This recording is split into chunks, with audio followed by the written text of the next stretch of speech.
नमस्कार मित्रांनो, महाराष्ट्र विधिमंडळाचे हिवाळी अधिवेशन सध्या जोरात सुरू आहे आणि या अधिवेशनात राज्यातील शेतकऱ्यांसाठी सर्वात मोठा मुद्दा गाजतोय तो म्हणजे शेतकरी कर्जमाफी.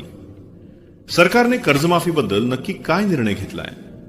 मुख्यमंत्री देवेंद्र फडणवीस, अजित पवार आणि एकनाथ शिंदे यांचे यावर काय म्हणणे आणि शेतकऱ्यांच्या खात्यात पैसे कधी येणार, या सर्व प्रश्नांची अचूक उत्तरं आजच्या व्हिडिओमध्ये आपण पाहणार आहोत.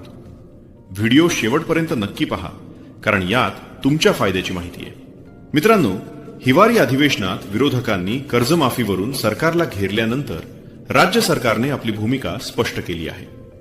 मिळालेल्या अधिकृत माहितीनुसार सरकारने शेतकरी कर्जमाफीसाठी एक महत्वाची डेडलाईन जाहीर केली आहे. सरकारने स्पष्ट केले आहे की 30 जून 2026 पर्यंत पात्र शेतकऱ्यांना कर्जमाफीचा लाभ दिला जाईल. यासाठी सरकारने घाईघाईने निर्णय न घेता एक उच्चस्तरीय समिती नेमली आहे.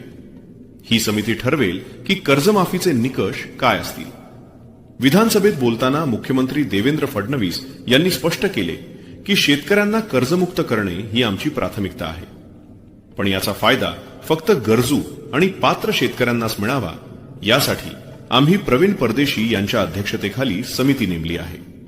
ही समिती अभ्यास करून अहवाल देईल आणि त्यानंतर 1 जुलै 2026 पूर्वी कर्जमाफीची अंमलबजावणी पूर्ण केली जाईल.